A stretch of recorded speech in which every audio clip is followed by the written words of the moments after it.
Hey, everybody. So minimal reading for this week. And what we're going to be doing in the lecture is quite a bit different from what's in Berkey.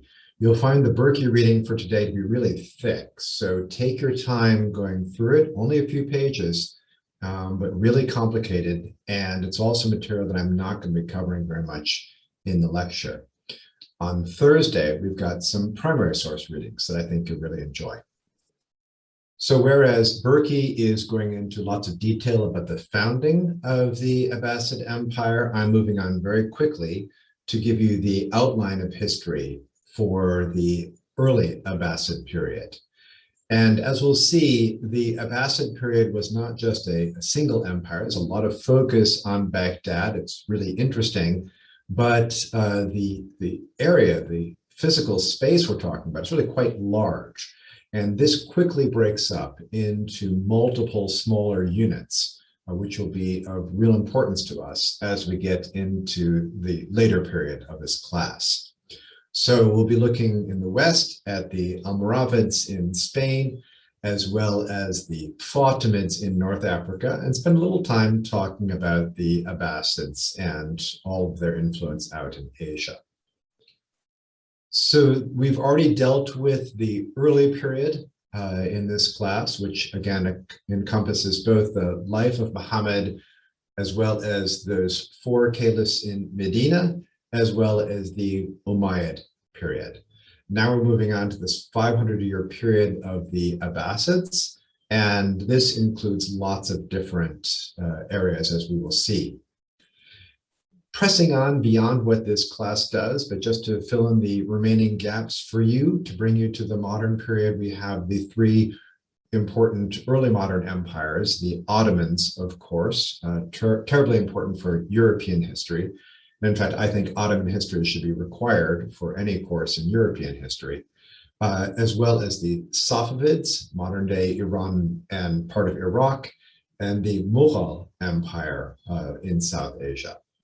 The modern era then is one of colonialism, the breakup of these large empires, as well as the whole question of modernity. And that's way beyond what we do in this class. So the Abbasid Caliphate can be split up itself into three different eras.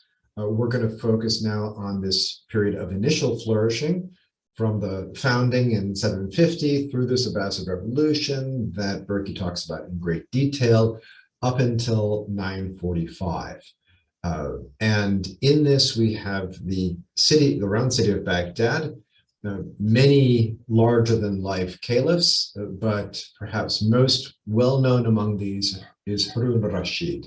Harun al-Rashid, who himself had correspondence with Charlemagne, for example, was heavily involved in expanding and consolidating the empire.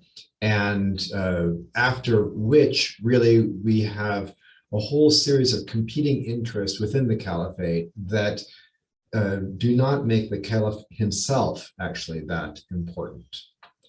The second period then is the Umayyad period, named after Shiite viziers, this family of the Umayyads, who actually start in modern Iran, expand their territory farther and farther west until they become the main locus of power in Baghdad. So we still have Abbasid caliphs, but they no longer hold the power of the purse and the power of the military. Those are in the hands of these powerful viziers. These wazirs, or viziers as they're known in Persian, become really the central authority. That they're Shiite, while the Abbasid Caliph is Sunni, is really interesting and leads to the description of this period as the Shiite century.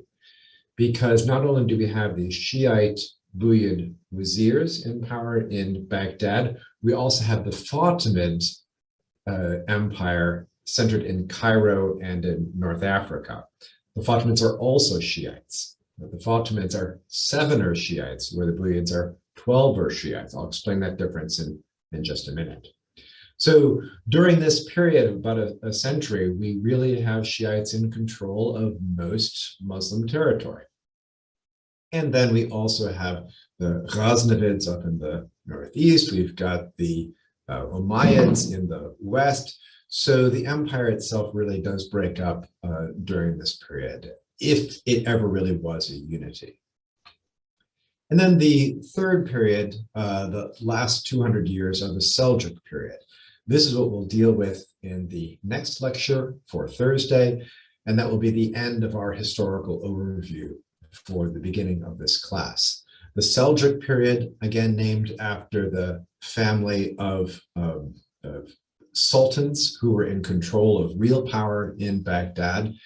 Seljuks are now a Turkish dynasty, so coming in from the northeast, as the Buyids did, but from even farther northeast in the Turkish areas. And they are Sunnis, so we do have Sunni reassertion of control during this period. This is the period of the Crusaders and Saladin. We'll talk about him again on Thursday, as well as this interesting group called the Mamluks.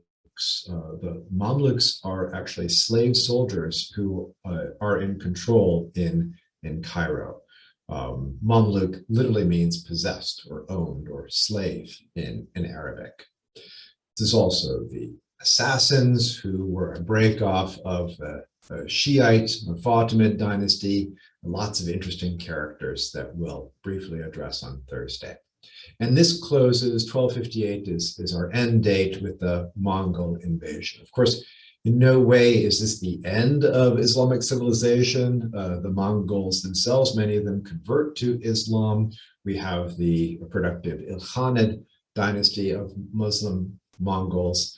And of course, the Mongols give their name to the Mughal dynasty in South Asia. So it's a convenient endpoint for us in our inquiry in this class, but just to let you know that just because we're taking this as the stopping point for classical Islamic civ does not mean that any way civilization ends or something like this. Again, our map now has expanded significantly from our beginnings in Mecca and Medina, and then as we're talking about the role of Damascus and the Umayyad Empire here in modern-day Syria. Now this shift of capital from Medina to Damascus to Baghdad becomes significant, because while they're relatively close to one another, Baghdad, as you know, is the site of the former Ctesiphon, the capital of the Persian Sassanid Empire. And so the Abbasid Empire really has its strength here in the east, in these non-Arab territories, which of course were part of this old Persian Empire. And today, still, the Persian language is spoken. So we have these powerful Eastern influences. And in some ways, this presages the breakoff of the west of the empire.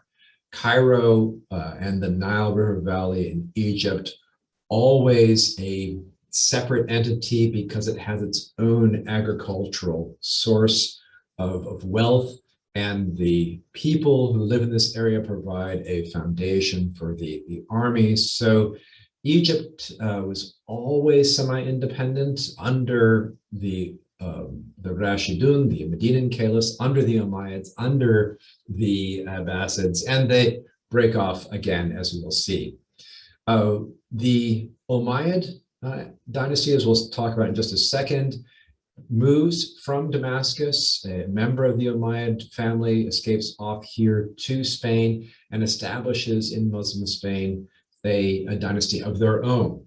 So from the very beginning of the Abbasid period, we have this separate Umayyad entity off in Spain that does not recognize the Abbasid caliph. Farther in North Africa, these territories also are semi-independent.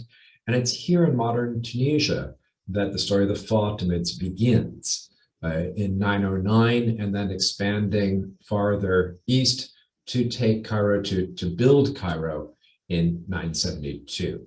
So this is roughly our story of the development of this entire area. What we see on this modern map in dark green are Shiite areas, southern Iraq and Iran, Yemen, areas here in Turkey and Syria, as well as in Afghanistan. But that's not the spread or the historical focus of Shiism in the period we're talking about. The period we're talking about, modern Iran was majority Sunni. The Abbasid Caliph was Sunni. Certainly up here, the Turkic areas, the Seljuks were Sunni. So the identification of Iran in this territory with Shiism is actually a modern phenomenon that has to do with the establishment of the Safavid Empire. And that's past the date of our interest for this class. So I like to look at cultural accomplishments, not just military developments. There is nothing left of the round city of Baghdad in architecture today, but we have many tales of this very impressive, beautiful city.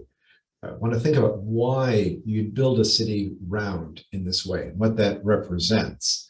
There is this concentricity here of the different arcades, and then the center being, importantly, not on the mosque, but on the palace as the center of the city, those two being very closely related to one another.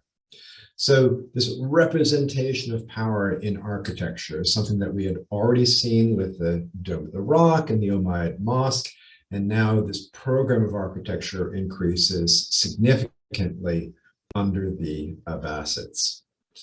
The Samanids are an important Persian Eastern dynasty, short-lived and local, but important because it resurrected Persian language as an important central language. The Abbasids are all Arabic speakers, although there are Persian language speakers there too.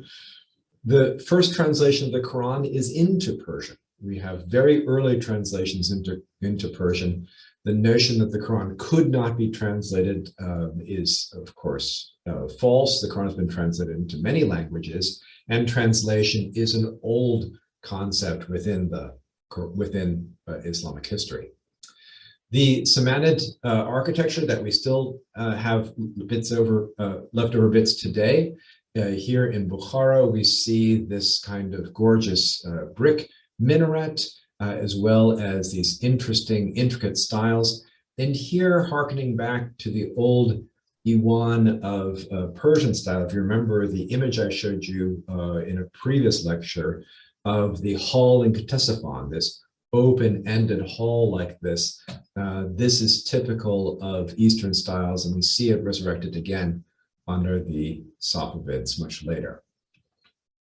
The Umayyads, farther to the west, we'll talk about them in a minute, but here you have the inside of the famous cathedral in Cordoba on the left. It's now a cathedral. It was, of course, a mosque originally, and this mihrab, the niche that shows the direction of prayer, is still incorporated and still a part of the cathedral of Cordoba. And many, many interesting things to talk about. This gorgeous piece of architecture. One is the use of Arabic here as friezes, verses from the Quran. But another is the fact that this is a typical kind of Byzantine form. And we know that the Byzantine Empire sent artisans over as a gift to help the Umayyads build this gorgeous mosque. On the right, you see the famous minaret of Seville. And this here has been turned into a bell tower by the addition of bells and another story added on to the top. This one has its own name, El Giralda, and I've climbed to the top, and the stairway is so large it can accompany horses going up, and it's designed for that. So you could just ride your way up to the top of this minaret, now bell tower. Here also, the former mosque was displaced by a cathedral as part of the conquista by the Christian Spanish forces again, in the period well past our area of interest. I'll talk more about the Umayyads in a second. I just want to complete our kind of overall survey of different architectural styles. Here now looking at Cairo and the Fatimids. On the left, you have Al-Azhar University, founded in 972. On the right, you've got the Babazuela, which is part of the fortifications of the old city of Cairo. Lots of things to talk about here in terms of architecture. For Al-Azhar University, which still today is one of the most important Muslim institutions of higher learning in the world, you have not only the original Fatimid pieces of architecture, but you have additions that come from the Mamluk period, from the Ottoman period, many accretions on this building as subsequent generations like to honor the university by adding new pieces to it. The Babazuela, in contrast, is pretty much intact and a great example of Fatimid fortifications. It does have a Mamluk minaret put on top, and there's a mosque that was built into the walls. We're not going to pay attention to that right now. This feature here is very interesting. This portico was meant for an orchestra to be in. So when the Fatimid caliph, who was considered to be a semi-divine character, processed through the gate into the holy city of Cairo, there would be an orchestra playing up there, and then with this arch, the music would waft down from on top and be heard and fulfilled and add to the pomp and circumstance of this entry of the caliph. So all we want to take from this right now is the importance, the continued importance of architecture as an expression of power and of piety. There is a tremendous literary flourishing. We'll be talking about this quite a bit under the Abbasid period. We have all of the history texts that we've been dependent on so much, all of the history that we know about the Umayyad period, about the Muhammad's period, all of that is written actually in the Abbasid period. And the development of this kind of historical writing, putting together of hadiths, the criticism of hadiths, all that happens under the Abbasids. As well, we have a development of many other fields of learning. So not just the, if you will, Islamic sciences, the study of the Prophet's hadith, the study of the Quran, Islamic law, but also other areas of learning. Many aspects of science, especially astronomy and medicine, developments in the architecture, in physics, and all these things are all put together at this point.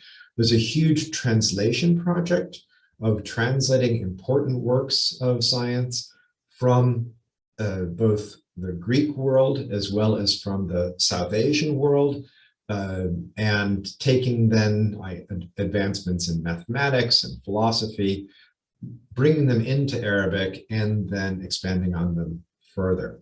We'll have a chance to look at some of this when we read Hayy ibn Yaqsan by Ibn Tufail. The medical texts that we have are really interesting. Some of them include descriptions of the interior functioning of the body that could only be known through dissection. These descriptions, again, some of them are taken from ancient texts, but it's very obvious that there is continual discussion. And in this interesting medical text from Abbasid, you have this human figure and different overlays discussing, for example, here the alimentary canal and a discussion of defecation at this point, or you have another overlay showing the nervous system, another overlay showing the circulatory system. So this is the kind of thing you see in these medical texts. In terms of these religious texts, here now we get into my area of primary interest, because most of the early manuscripts that we have of Arabic have to do with these religious texts. We have early Qurans, no surprise there. The dates that I give you, 229, 232, these are AH dates. That means in the year of the Hijra. So these are Islamic dating. You can roughly add 600 years to this just to give you an idea of when this is. The Hijri year is a lunar calendar and not a solar calendar, so it doesn't match precisely. The Quran fragments are dated Quran fragments. We have many Quran fragments that are earlier than this, but do not have precise dates written on them. And so we have to date them through secondary methods, whether through carbon-14 dating or matching of script or arguments about parchment, these sorts of things. There is this interesting history of King David on papyrus that I had shown you before with those two sides, a fragment that has gone through a lot in the last 1200 years. The image that you have behind here is the Madawana of Sahnun, a book of Islamic law, which is dated to 235. And in fact, it actually states here at the bottom the scribe heard this from Sahnun himself. So Sahnun was a famous legal scholar, and he died in 240, but the date on here, which you can barely make out here of 245, is 5 years before Sahnun died. So that's really interesting to have a text written within the lifetime of the author, as well as, interestingly, a fragment of St. John's Gospel. So at the same time that Arabic is becoming an important written language for Islamic legal and religious texts, we also have it being used as a language for Christian texts. Remember, I said that in Muhammad's time, probably the most important single religious tradition among Arabs was Christianity. And but the actual translation of the Bible into Arabic did not occur until much later. So these Arab Christians, much like Catholics of the last century, were listening to the recitation of the Gospels or in the liturgy in languages like Syriac and Greek, which were considered to be high languages or languages of scholarship. And the translation of all this into Arabic only happens much later. So we've got a lot to talk about in terms of the importance of Arabic as a scholarly language. We'll be spending a fair amount of time with that, especially when we get to my book, where I focus on the manuscripts that have been found in Kairouan in North Africa. I'm just going to put this up here for now for you to take a look at. And we don't need to go into any detail right now, but notice here we've got a book on the Hajj, on the pilgrimage. We have a commentary on the Quran, as well as a book on beverages, which means what's allowed and what's not allowed in terms of alcohol. This interesting book here is actually on paper, and I have a picture of this that I'll show you later on in class. And it's very interesting to have a book on paper in the 9th century of the Common Era, because this is centuries before paper is being used in Europe.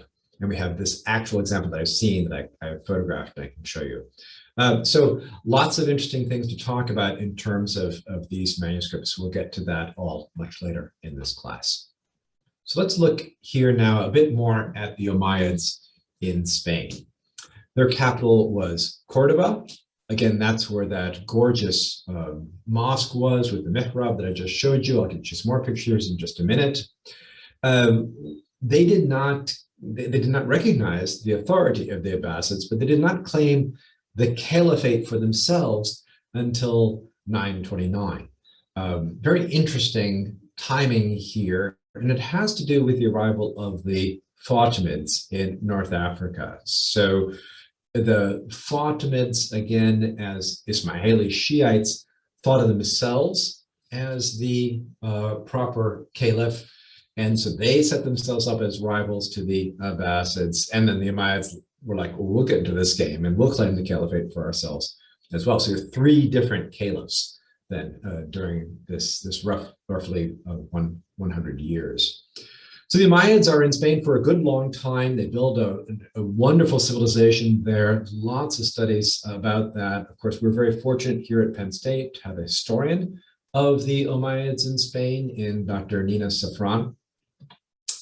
And just to remind you kind of where this all is geographically. So here is roughly the Umayyad territory. They sometimes had part of this North African territory as well.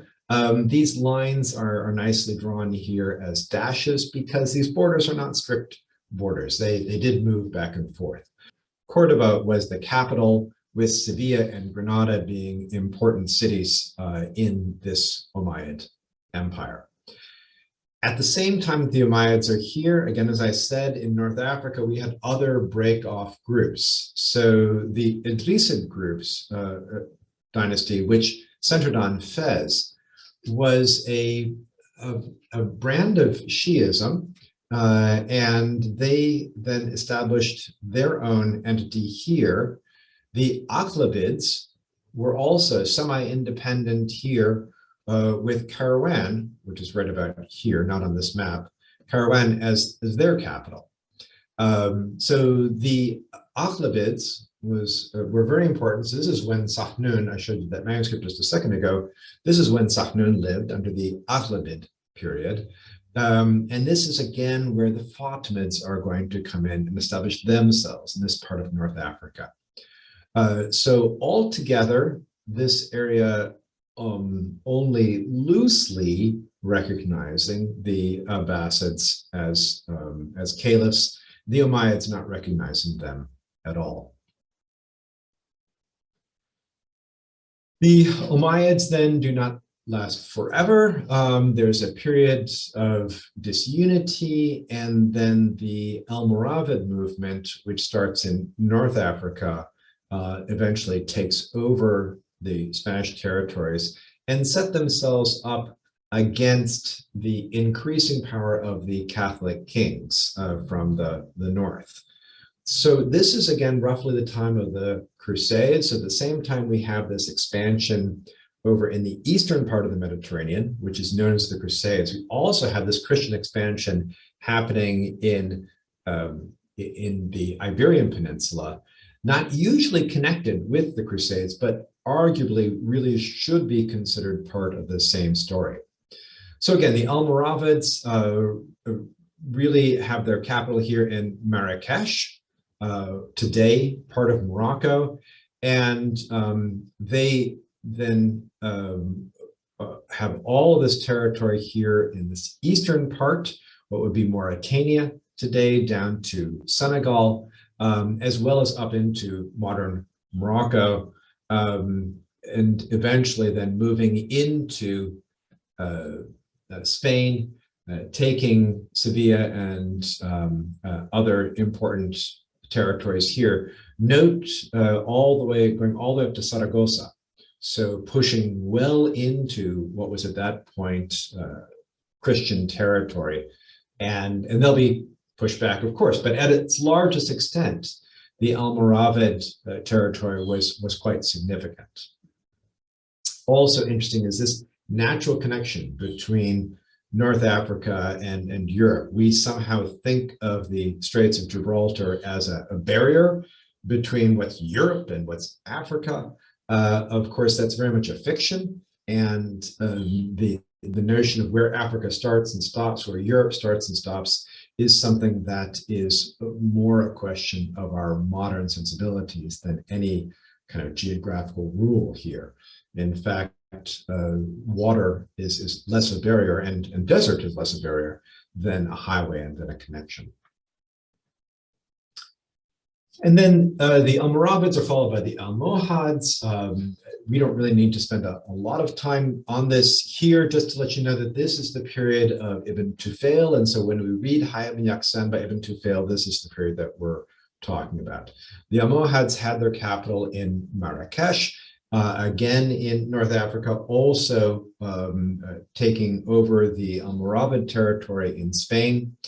This is the period of the great pushback by the Catholic kings, with the significant loss in Las Navas de Tolosa, or victory, depending on which side you're on, as well as finally the loss of Cordoba, should be Cordoba, not Cordoba, Cordoba here and Sevilla, leaving Little Granada as the last of the Muslim kingdoms on the Iberian Peninsula up until 1492. At that point, they were a tributary of the Catholics in Castile, and so, in fact, were not really independent, but very much allowed to exist in southern Spain. Let's move a little farther east then to talk about the origins of the Fatimid Empire. Again, they are Shiites, and I want to take a minute to think about who Shiites are and where they come from. The Ismaili Shiites are what we call Sevener Shiites. This number has to do with where they break off from the line of descent from Fatima and Ali. Again, Fatima being the daughter of the Prophet Muhammad, Ali being the Prophet's cousin and also his son-in-law. And from them, we have the descendants of the Prophet Muhammad. This is this notion that the descendants of the Prophet Muhammad have a greater right to rule, to lead the Muslim community than others do. So calling themselves Fatimid, they understand themselves as being the descent from Fatima, the daughter of Muhammad. There still are Ismaili Shiites today. They are a minority within Shiism, and Shiites are a minority within Muslims. So this chart should help you to understand a little bit of where this goes. Very masculinist here, just mentioning Ali. In fact, it's Fatima who is important. Ali is just the guy, but Fatima was the daughter of the Prophet, and so their descent really is through Fatima. They had two sons, Al-Hassan and Al-Hussein. Hussein dies in 680 in Karbala, that battle that I mentioned in the last lecture. And then we have the descent from Hussein through the male line. Al-Hassan also had children, and Ali also had an affair with this woman called the Hanafiya. And so this is all referred to in Burki, that these other children played different kinds of leadership roles within the Muslim community. We're just going to pay attention to this descent because this is the 12 imams from which we get the notion of the 12er Shiites, sometimes called the Imami Shiites, which is the majority group of Shiites today. But there were other breakoffs. The Zaydi or Fiver Shiites, today still powerful in Yemen. That is another branch that we don't talk about a lot in this class. But the Ismaili branch, which is the basis of the Ismaili or Fatimid or Sevener. Again, I apologize, but all three of these refer to the same group. Fatimid, Ismaili, Sevener, these are all the same Shiite group that we're talking about. And that is the descent line that they take, connecting them back up to Fatima and eventually to the Prophet Muhammad.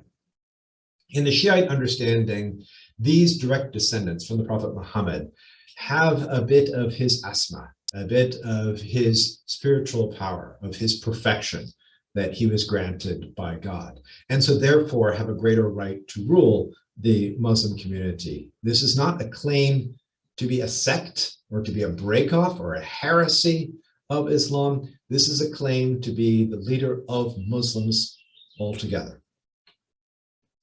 Again, it's an alternate view of Islam. It's not a matter of being a heretical movement. The important political aspect of this, in terms of the history of the Fatimids, is their connection to Berber tribes. Now, Berbers, as you may know, are the indigenous peoples of North Africa. They had been connected with all the various groups that had been there. Some of them were Christian by the time that Muslims come in to the territory. Some of them convert to Islam. Many of them are unhappy with these Arabs coming in and ruling over the territory. And so it was pretty easy to get support from these Berbers against the Arabs, like the Abbasids, like the Umayyads. And so these Berber tribes connected with the Fatimids and gave them the major support of their armies. The wealth of the Fatimids came from controlling the gold and the salt trade across the Sahara. Again, the Sahara is a highway, right? It's a connection. It's not necessarily the great barrier that we might think of today. Eventually, the Fatimids spread over farther east into Egypt and take Egypt and build Cairo. So 969 is the date of the conquest. The actual city of Cairo gets built in around 972. Cairo means Qahira in Arabic, which means Mars. And Mars was in ascendance as the Fatimids came in. Mars, both for obviously Greek and Roman understanding, but also in Arab mythology, because it's red, connects with violence and warfare. And so this is seen as a very positive sign then for this conquest of Egypt. The city itself was built in quarters for the different Berber armies, and the walls around it in many ways separated out this holy city, this Fatimid city, from the vast majority of the population, which was not Shiite. They were either Muslim or Christian or Jewish. So large Christian populations in Egypt. Still today, 10%, about 10 million Egyptians are Christian. So the Christian population in Egypt has never disappeared.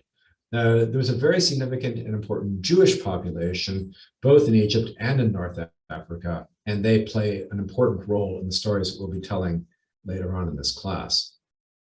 So here is a map of modern Cairo. This area of what's today known as Islamic Cairo is where the old Fatimid city of Cairo is. Fustat, which was the initial settlement of the Arabs when they took over around 642, that is just to the south of the Fatimid city of Cairo. Today, that's called Coptic Cairo, like in Christian Cairo, the many important Christian sites there. Modern Cairo has grown to a megalopolis of something like 15 million people, stretching all the way to the Giza Plateau and the pyramids. What you see here in the dark brown is the bed of the Nile. This is the modern path of the Nile, but it did sometime flow right here next to the pyramids in the past. The Nile used to move, doesn't anymore. It's all caged in now. But with the floods, the yearly flooding of the Nile, the actual channel would move from year to year. Again, Al-Azhar University, built by the Fatimids in 972 as a center for teaching, for da'wah, for their propaganda, today is one of the most famous Islamic universities. So here's another picture of the beautiful University of Al-Azhar. It is a mosque. You can see that from this aerial photograph. This is the Qibla, or the direction for prayer. And this courtyard is pretty much intact the way the Fatimids built it in 972. Many things to talk about in terms of this architecture. One thing is that the Qibla was changed. So you can see in this photograph that this extra wall was added on, which slightly reorients the direction, because this is not quite the direction of Mecca. Again, they studied the stars. Like good scientists, they revised their views. And in this case, it led to a change in the actual structure of the mosque. Here's another view from the inside with some people there to give you an idea of the monumental size of this courtyard. And then From Cairo, the Fatimids continued to extend their power, eventually taking over Mecca, Medina, and Damascus. And in fact, they were in control of Jerusalem when the Crusaders came through, as we'll talk about next time.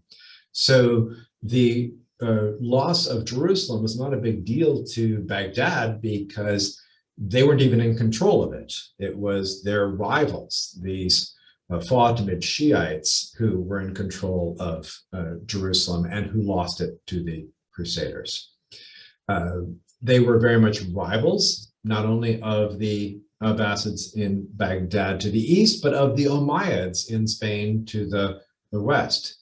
On the other hand, we have a very clear diplomatic history between the Fatimids and the Byzantines and the Fatimids and the Crusaders. Some really interesting stories that I tell in the class on the Crusades about this. Here's another map showing you the greatest extent of the Fatimid Empire. Again, quite a bit of lying going on here in terms of this being part of their territory. Be that as it may, you see that it does include Mecca and Medina up to Aleppo and Damascus. This territory here then being taken by the Crusaders, and then all of this area to the west at its greatest extent. That again was quickly lost to various breakups, but this gives you an idea that the Fatimid Empire really was a significant, really was half of the known Muslim world at its height. Saladin ends the Fatimid rule, and that is our story for next time. Just another map to remind you here. We've got Baghdad and the Abbasids. Again, Medina, Damascus, Baghdad. You should really know these different capitals and their importance. Cairo, built by the Fatimids in 972. And all of this being interestingly disputed territory in this period. I want to close now by looking at giving you an outline for the exam, which again is going to be a week from Thursday. So we have the this lecture today, another lecture and discussion on Thursday. Next Tuesday will be entirely devoted to a review, and then the exam following on Thursday. I promised you a map of the Muslim world. This one from 1150 showing Mecca right smack in the middle of the map with south to the top. And so it's this reorientation that I want you to pay attention to because of the way it describes Africa, the importance of Africa, the importance of navigating these rivers and these coastlines that were part of the Islamic world in 1150. The exam begins with multiple choice. It concentrates on precise pieces of information. Again, you'll have a choice for all these things, very similar to the quiz that I gave you. Most of these are coming from lecture, but a few of them will be just from the reading. So this makes up half of the points for the exam. And then there'll be a map. So again, as with the quiz, you're going to identify both cities and regions. Some of the questions will ask you where such and such happened, and then you have to choose the right answer for that. There'll be 10 questions in all, worth 20 points, and that map will be upside down, just like Idris's map from 1150. So just to help you get oriented to another way of looking at things. And finally, there'll be an identification portion where you'll have a choice. There will be 4 different names of people, places, or events. And in your identification, I need you to identify these and describe their importance. So both of these are essential for that. I will have this all pre-printed for you, so you need to bring nothing except for something to write with in order to complete this exam. We'll be talking about this more in class, of course, but I wanted you to have all that information now. Okay, so that's the lecture for today, and we can discuss this as well as the format of the exam in class on Tuesday. See you then.